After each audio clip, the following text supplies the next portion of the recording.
Экинчи темабыз ушуга эле улай, окшошураак бул эмне? Эч кимге билбеген жашыруун сооп амал кылуу деген темада. Biz азыр мисалы сооп амал кылганды үйрөндүк, мунун фазилеттерин билдик, бирок ошол сооп амал кылганда жарыя кылсаң деле боло берет, сооп амалдычы. Бирок жашыруун сооп амал кылсаң, мунун өзгөчө бир пайдалары бар да. Жакшы эмеле фазилеттери бар. Мисалы намазды сен жашыра албайсың. Мисалы мечитке барып намаз окусам рия болот деп үйдө отуруп алсаң, ал дагы болбойт. Себеби рия деген эмне деген? Эл үчүн, эл көрдүү үчүн бир амал кылуу. Сен мисалы алымдар, кээ алымдарычы рияны башкача түшүндүрмө берген да. Эми көпчүлүгүбүз билебиз, мисалы бир намаз окуганда, бир сооп иш кылганда бирөө көрсүн деп. Рия дейбиз да. Бирок ошонун тетириси деле рия болуп калат дейт. Сен бир сооп амал кылайын дедің дагы, бирөө көрүп калат. Мындай кылайын десең, сен мисалы акча алдың дагы, садака берейин деп атасың да, тиги яшикке салайын деп атсаң, бирөө көрүп калды да, анан рия болуп калат деп салбай койсоң, бул дагы рия дейт. Көрдүңөрбү? Сооп амалдан тыйылганың, сен эмне үчүн тыйылып атасың? Ал көрөт деп тыйылып атасың дейт да. Өзүңдү тыйып атасың. Бул дагы рия. Көрдүңөрбү? Ошондуктан сен бир жумуш кыласыңбы, кылбайсыңбы, экөө тең рия болуп калат. Элди карабашың керек да. Эл эмне десе дей берсин. Мактаса мактай берсин, жамандаса жамандай берсин. Сен өзүң жумушуңду аткарасың, сен өзүң пенделигин кыласың, болду. Эл эмне дейт, эл антип карабашыбыз керек. Бул туура эмес түшүнүк. Эл эмне дейт, эл кантет экен, анан эл мындай десе кандай болот? Сен эмне десе дей берсин. Сен өзүңдүн мусулманчылыгыңды аткарасың. Ал эч неме маани бербешиң керек да. Анан демек биз сооп амалдарды, парз амалдарды, мисалы намаз, муну ачык аткара беребиз. Мечитте окуйбуз, жашырбайбыз муну. Чүмкөнүп деле келбейбиз, мисалы чүмкөнүп алып, маска кийип, ачка кийип алып, эл көрбөсүн деп жагандай жок. Ачык эле келе бересиң. Намаз, орозону деле Рамазан айында аны жашырбайсың. Ажылыкты жашырбайсың, зекетти деле жашырбайсың. Түшүндүкпү? Ошондой парздарды жана башка парз амалдарды да адамдар көрө турган.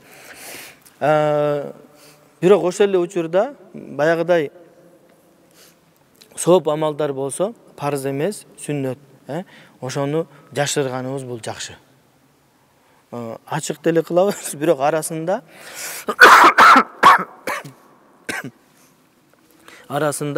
кээ бирлерин жашырып койсок, бизге пайдасы тиет да. Пайгамбар саллаллаху алейхи ва саллям башка бир хадисте барыңыздар билесиздер, 3 Бану Исраилде 3 киши болгон.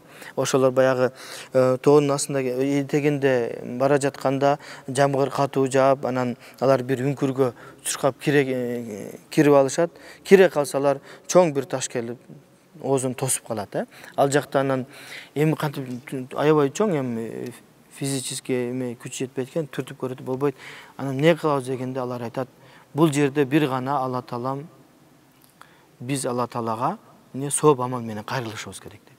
Өмүрүңдө эч ким билбеген, сактап жүргөн бир сыр соогуң болсо, ошону айтып, ошону ортого коюп, шапаат ортомчу кылып дуа кылабыз дейт дагы. Анан бар кимесе отуруп алып, 3 киши, үчөө тең баягы узун окуя, мен өзүм темамдан чыгып кетпейин деп атам да, барыңыздар билесиздер. Ошондон анан үчөө 3 сооп амалды айтып, анан акырындык менен таш жылып, ар бирөөсү айткан сайын таш 3төн 1 жылып, анан толук чыгып кететтер да. Көрүңөрбү?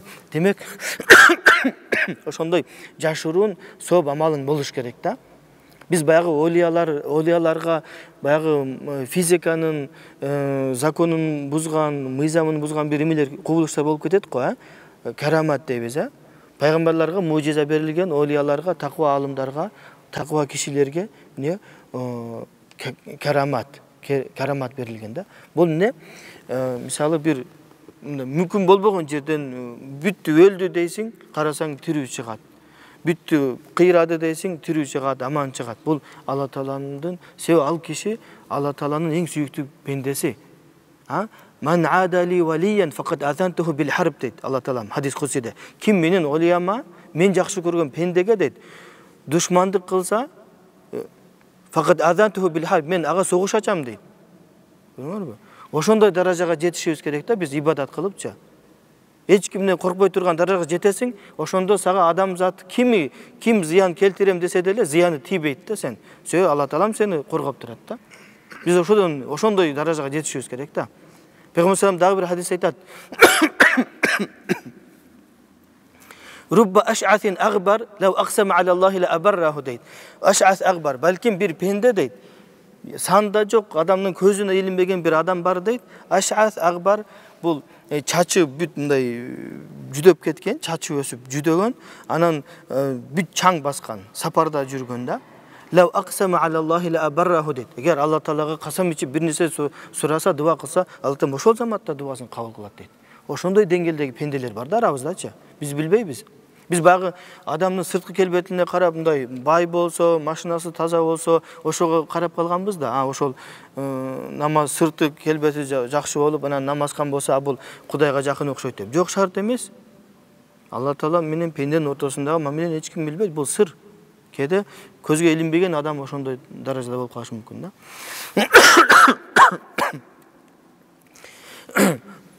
Сооп амалдарды жашыруу маселесинде Зейнул Абидин деген атка конгон бир табиин бар. Пейгамбар салламдын урпагынан. Зейнул Абидин мааниси ибадаткөйлөрдүн көркү деген атка конгон. Ошондой атка конгон да. Ибадаткөйлөрдүн көркү. Ибадаткөй адамдар бул киши менен сыймыктанат дегени да. Сыймыгы. Зейнул Абидин Али бин Хусейн бин Али бин Аби Талиб. Ali bin Hüseyin bin Ali bin Abi Talib. Oşonda Ali bin Hüseyin bin Ali bin Abi Talib. Oşonda Peygamber sallallahu çeviresi olup kalat. Adaşpasam. Je neviresinin yok çeviresi bolat. Adaşpasam. Hüseyin'in balası da. Ali Zeynel Abi Ali bin Hüseyin bin Ali bin Abi Talib. Çeviresi bolat. Oşol kişi kaza bolganda ал кишичи муктаж адамдарга түнү караңгыда эч ким көрбөгөндө продукт азык түлүк таратчу экен да. Мешок. Түнү эми көтөрүп алыпчы. Анан түнү бүт таратат, адамдар багымдатта турганда уже продуктлар даяр да. Илгери адамдарчы бир күндүк жашаган. Мындай бизге окшоп баягыдай 1 айлык, 2 айлык, 1 жылдык бюджети болгон эмес. Азыр биз адамдарчы мисалы акча жок калды дейт, акча түгөнүп калды дегени бул баягы.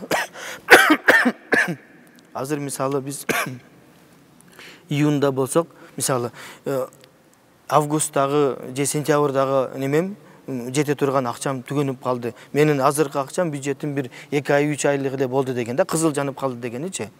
Илгери адамдарчы бир эле күндүк жашаган. Бир тамагын тапса, завтрак кылса, обед жок.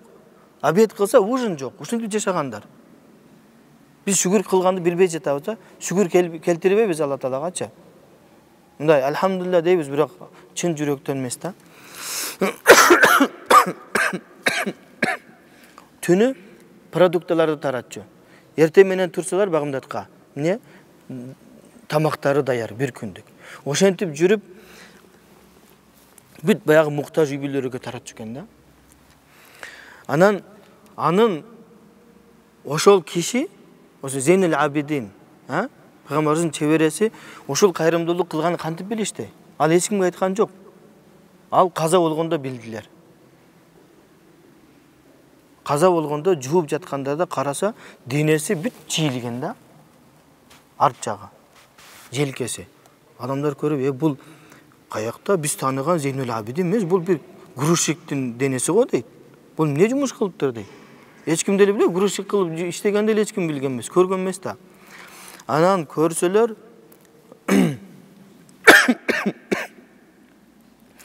ошол каза болгондон кийин, жууп бүткөндөн кийин, канча бир убакыттан кийин карасалар 100 үй бүлө, 100дөн ашык деп айтылат, 100гө жакын 100 үй бүлө тамаксыз калган экен да. Азыксыз, продуктасыз. Ошондо билген экендер. Көрдүңүзбү? Ошондой жашырганды үйрөнөлү да. Эми ачык кылган жакшы, бирок канча бир пайыз, мисалы 10 жакшылык кылсаң, ошон 1-экөөсүн жашырып койсоң жакшы да. Баарын эмес, 1-экөөсүн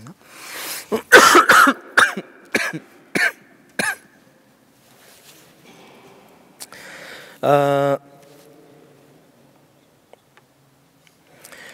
ошол адамдар, салих адамдар сооп амалды жашыргандачы бүт адамдардан жашырчу да.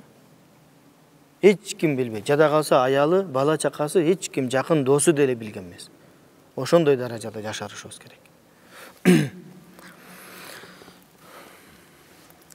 Мухаммад бин Васия деген алым таква киши айтат: "Лакад адракту риджалан" дейт. "Кана ар-раджулу якуну рa'suhu ma'a ra'si imra'atihi ala wisada wahida qad balla ma tahta khaddihi min dumu'i la tash'ur bihi imra'atuhu" дейт. Мен ушундай бир кишилерди билем дейт. Түнү аялын жанында, жубайын жанында, жубайы экөө бир жастыкта жатат дейт түнү. Бирок көз жашы, көзүнөн жаш агып, бүт мына ээг жагы бүт суу болот дейт. Ошону аялы билбейт дейт. Көрдүңөрбү? Төшөктө жатып ыйлайт да. Муну ким айтып атат? Муну мисалы, бул мен ушундай кишилерди билем дейт. Бул ким болушу мүмкүн?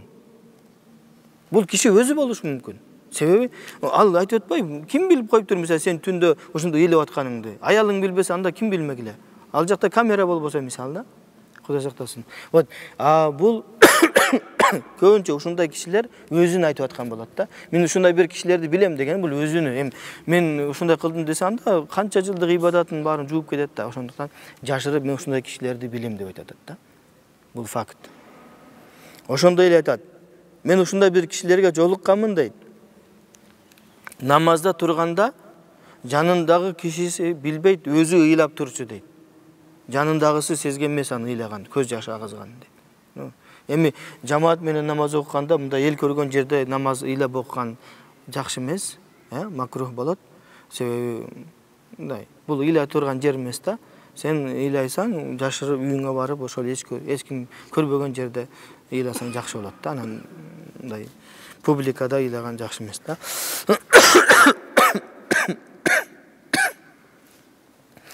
Дагы бирөө айтат. Ошол эле Мухаммад бин Васия деген алым таква киши айтат: "Инкана раджул ла ябки 20 сана имраату ма ла та'лам бих" дейт. Бир киши дейт 20 жыл бою ыйлаган дейт. Аялы ошону билген эмес дейт. 20 жыл бою Алладан коркуп.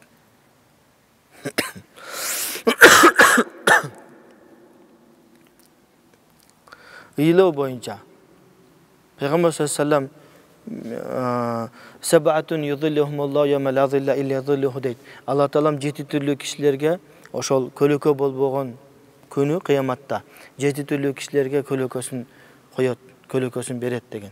Ошондо "Варажулун закараллаха халиян фафадат айнаху" дейт.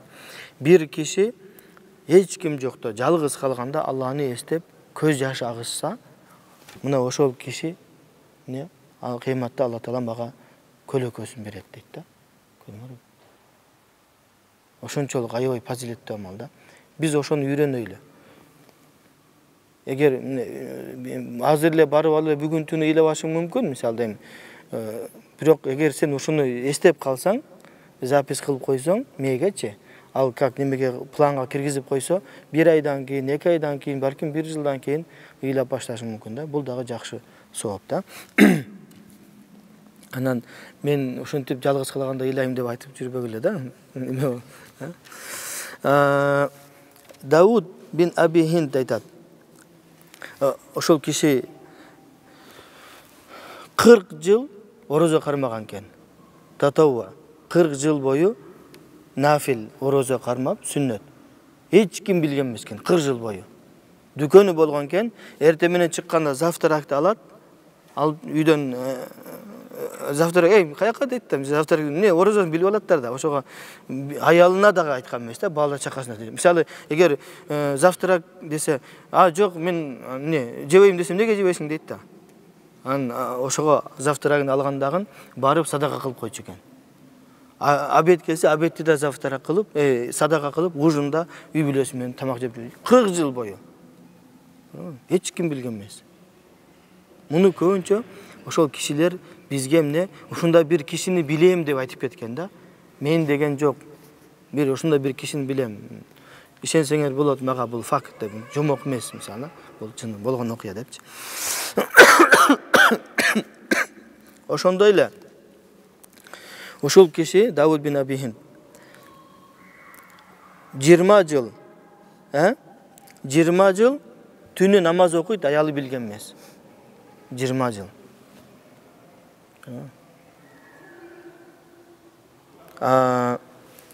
Ошондуктан биз баягы соопторду жашыруун сооп жасаганды үйрөнүшүбүз керек да, иншалла.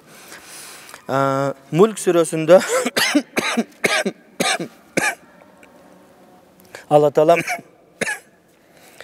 не дейт? Аузу биллахи минаш раджим. Аллази халакал маута вал хаята лияблуакум айюкум ахсану амала. Алла Таала эмне? Халакал маута вал хаят. Өлүмдү жана жашооду эмне үчүн жаратты? Бизди эмне үчүн жаратты? Лияблуакум айюкум ахсану амала. Силердин кимиңер жакшыраак амал кылат, ошону текшериш үчүн, ошону сыноо үчүн жаратты да. Дегенде ахсану амала. Кимиңер жакшыраак амал кылат деп айтып атат да. Кимиңер көбүрөөк амал кылат деген жок. Кимиңер көбүрөөк намаз окуйт, кимиңер көбүрөөк орозо кармайт, кимиңер көбүрөөк умрага барат, ажылыкка барат деген жок. Кимиңер көбүрөөк жакшы амал кылат деди. Количество эмес, бул жерде сапат. Бул жерде эмне болуш керек? Ыхластуулук болуш керек да, эң негизгиси. Ыхластуулук Алла үчүн гана. Фудайл бин Ияд деген аябай таква кишилерден болгон, пенделерден. Ушул аятка тафсир берип атып айтат: эгер амал ал-амалул хасан ахласуху ва асвабуху дейт. Жакшы амал деген бул не дейт? Ыхлас болгон жана туура болгон дейт. Ыхласуулук менен аткарылган жана туура болгон. Эки шарты бар дейт да. Анан сурашканда бул кандай дегенде мисалы бир амал жалгыз Алла мисалы ыхласуулук менен бир аткарышы мүмкүн бир амалдычы. Бирок туура болбой калышы мүмкүн да. Сүннөттө жок мисалы да.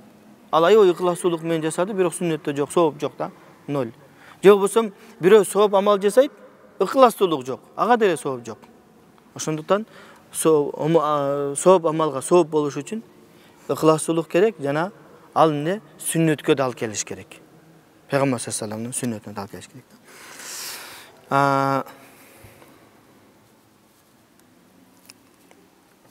Ошондой эле баягы 7 түрлүү адамдарга Алла Тааланын арышынын көлөкөсү тиет дегенде бул жерде не дейт? Дагы бирөөнү айткан: "Вараджулун тасаддака бисадака фа ахфаха хатта ла та'лам яминуху ма тунфиq шималуху" дейт. Оң колу бергенин сол колу билбейт дегени, бул дегени эң жакын адамы билбейт дегени. Аялы, бала чакасы, туугандары, достору, эң жакын досу эч ким билбейт. Мына ошондой садака берген кишилерге не Алла Тааланын иншалла аршынын көлөкөсү тиет. Ошондой эле Пейгамбар саллаллаху алейхи вассалам намаз окуганда бизди үйрөткөндө баягыдай жашыруун элдин көзүнөн оолак болуп намаз окуганды үйрөткөн. Пейгамбар хадисинде дейт: "Салатур раджул татаввуан хайсу ла ярахун нас ta'dil салатаху ала a'юнин нас 25" дейт. Адам элден жашырынып намаз окуса, бир сооп, сүннөт намазда, сүннөт намаз окуса, ал кишиге эл мечитте эл көрө турган жерден караганда 25 эсе көбүрөөк сооп берилет дейт. Өзү мисалы намазды өзүң жамаат менен окусаң 25 эсе, 25-27 эсе сооп берилет деп атпайбы, жамаат менен. Ошондой эле жашырып окусаң дагы ошончо 25 эсе сооп көбүрөөк берилет. Буга эмне кирет? Бул фарыздан башка. Бирок фарызды мечитте окуган сообу андан деле көп да. Анан ушул сүннөт намаздар боюнча кээ бир адамдар Пайгамбар саллаллаху алейхи вассалам үйдө окуган, мен үйдө окуйм деп чыгып кетет, мына жакта окубайчы. Ал мисалы биякта жумушу мына жерде болушу мүмкүн да. Анан бүттү жумушка барат, үйгө деле барбайт да. Мына ар бир намаздан үйгө барып келип турмак беле. Келип ошондой шылтоо окулат дагы окубайт да, сүннөттүчү. Ал туура эмес. Сүннөткө амал кылуу 12 рекет сүннөт бар го. Ошого бекем болуудан башталат. Бизде не дейт? шаарга жол айылдан башталат дейби? Ошондой эле. Я. Ааламга жол айылдан башталат. Ошол сыяктуу эле сүннөткө бекем болуу, биринчи ошо 12 рекет сүннөткө бекем болсоң, анан сен калган сүннөткө бекем болосуң да. 12 рекетке бекем болуу башка сүннөттөрдү көбүнчө аткарбайт да бул ошондой адамдарчы. Пайгамбар саллаллаху хадисте айтат, ким бир күндө 12 рекет сүннөт окуса дейт, Алла Таала мага бир үй салып коет дейт. Сарай салат дейт. 12 рекет окусаң. Я. Я. Ооба, ошол 5 маалдагы намаз, 5 маал намаздагы сүннөттөр да. Анан биздин алымдар ошентип бөлүп койгон. Биз окуган Ханафи мазхабындачы. Ошондой эле сооп амалдар кайсылар? Духа намазы, чашке намазы бизде бул көпчүлүктөрдө немеде жок, расписаниеде чимде. Тизмеде жок. Лекцияларда гана, баяндарда эстеп калса, туура деп. Ошондой эле неме кылсак болот, тирилтип, Бул күн чыккандан кийин окулат, көтөрүлгөндөн кийин. Анан түнкү намаз, түнкү намаз, мисалы, тарави намазы түнкү намазга кирет да. Куптандан кийин, кээ алдында шамдан кийин, бирок көпчүлүгү куптандан кийин деген. Куптандан кийинки намаздар бар түнкү намазга кирет. Тахаджудка кирет да. Албетте эң жакшысы багымдаттан алдың, бирок булар деле кирет. Биз көпчүлүгүбүз эми таравини бүттү да. Рамазанда эле окуйбуз, башка учурда түнкү намаз жок болуп калды. Ошондой эле тирилтишибиз керек, иншалла.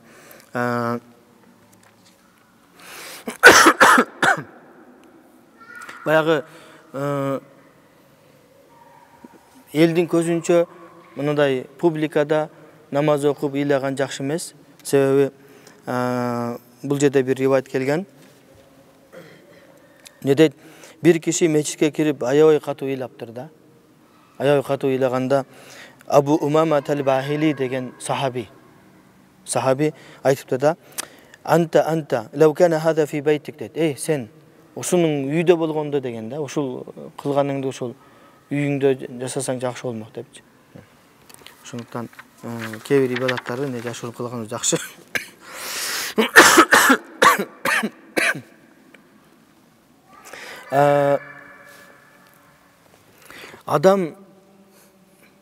Адамдын бузулушу, адам бузулат го, күнөөгө батат, күнөө кылып, күнөөкөр болуусу эң биринчи кадам бул не? Жашыруун күнөө дейт да. Адам биринчи күнөө кылганда, айрыкча мисалы элдин көзүнчө бир күнөө менен таанылбаган киши, мисалы Кудай сактасын, арак же пиво иче турган киши, биринчи ичип баштаганда жашырынып ичет дейт да. Жашырынып ичип, анан көнүп, уже организм көнүп калгандан кийин анан туура калып эле ичип, анан үйдө көз көрүнө ичип, анан сыртта деле ичип көнүп калган да, көрдүңөрбү? Ошондой эле дейт. Жашыруун сооп кылуу бул куткарылуунун эң башаты дейт да. Сен эгер жашырынып сооп кылсаң, демек сен өзүңдү куткарып атасың дегени. Тозоктончу.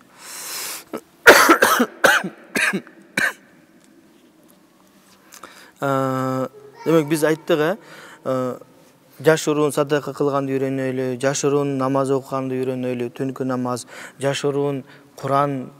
Ар бир мусулман Куран окуш керек. Куран окуганды билбейм деген бул уят. Мына чыныгы сабатсыздык бул Куран окубагандык, Куран окуганды билбегендик. Сен мисалы эгер Куран окуганды билсең, болду. Мындан өткөн сабаттуулук жок. Мына азыр кирилл тамгасын көп окуйбуз, бирок араб тамгасын тааныбайбыз да. Уялыш керек. Канча жыл болду намаз окуганыңа? Эми 1-2 ай болсо макул, 1 жыл болсо макул, бирок 5 жыл болду, 10 жыл болду, 20 жыл болду, дагы эле Куран окуй албайм дейсиң, тилим келбейт дейсиң, болбойт да. Жок, аны уялыш керек да. Бул Куран окуу пенде менен Алла Тааланын ортосундагы сүйлөшүү да. Фатиха сүрөсү айрыкча хадис келген. Фатиха сүрөсүн окуганыбызда биз бул маек.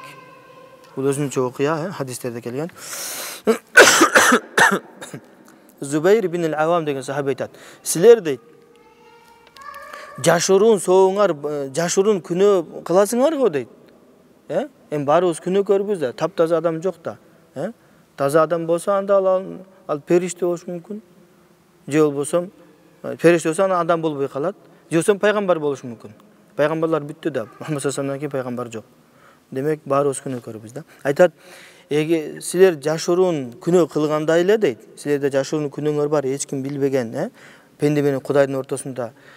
Ошондой эле жашыруун соогуңар болуш керек дейт да. Жашыруун соо. Эч ким билбегенчи. Ошондо баягы жашыруун сооп, баягы жашыруун күнөөнү жуат да. Бирок ал жашыруун күнөө пенде акысын өтпөш керек. Жашырынып бирөөлөрдү урсаң, жашырынып анда болбойт ал. Ал пенде акысы ал кечирилбейт. Ал ошол киши гана кечирсе анан болот да. Алла Таалам Кур'анда не дейт? Иннал хасанат юзхибна сайyiat дейт. Албетте сооп амалдар күнөөлөрдү жууйт дейт да. Дегенде бул майда күнөөлөр, пенде акысын өтпөгөн күнөөлөр да. Эгер пенде акысына өткөн болсо, ал киши кыямат күнү банкрот болушу мүмкүн. Барыңыздар билесиздер, Пайгамбар хадис айткан, "Атадуруна манил муфлис". Банкротту билесиңерби деген. Дегенде банкрот деген акчасы жок, тыйыны жок дегенде жок дейт. Менин үммөтүмдө, биздин түшүнүгүбүздө, биздин терминологияда банкрот бул кыямат күнү толтура сооп менен барган киши дейт. Карасаң, карадың бүт намаз, орозо, зекет, садака, ажылык, умра кыйраткан бүт сооптарды. Бирок ошол эле учурда бирөөнү сөккөн, бирөөнү урган, бирөөнү тилдеген, акысын алган, акысын жеген, кызмат акысын бербей койгон, зулумдук кылган, ар бирине бере берет, эсепти сооп калбай калгандан кийин не болду? Менин сообум жок деп кутулбайсың кыямат күнү. Соогуң жокпу? Анда мына биздин күнөөнү ал. Алардын күнөөсүн алат дейт. Минуска кетет да. Анан тозокко ыргытылат дейт. Алла Таала баарыбызды банкрот, акыретте банкрот болуудан сактасын, жакшылыктан кожалак калгандан.